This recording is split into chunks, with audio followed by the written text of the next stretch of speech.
Dans cette vidéo, tu vas découvrir comment devenir plus précis avec ton équerre aristo lorsqu'il s'agit de tracer des perpendiculaires. Pour cela, nous allons construire un viseur. Pour réaliser ce viseur, tu auras besoin de ton équerre aristo bien sûr, mais aussi d'œillets de renforcement. Tu vois, ce sont les petits ronds en plastique que l'on colle autour des trous de la perforatrice pour que le trou ne se déchire pas dans le classeur. Pour avoir le meilleur résultat possible, il faudra avoir idéalement des œillets de couleur.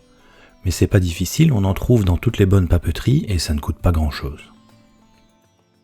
La première étape consiste à repérer la ligne centrale. Si ton équerre était une pyramide, ce serait la ligne qui la couperait en deux en partant de la pointe jusqu'au 0 des centimètres.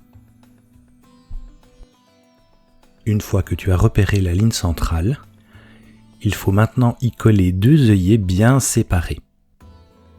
Le plus important est que chaque œillet soit bien centré par rapport à la ligne, ni trop d'un côté ni trop de l'autre, bien au centre.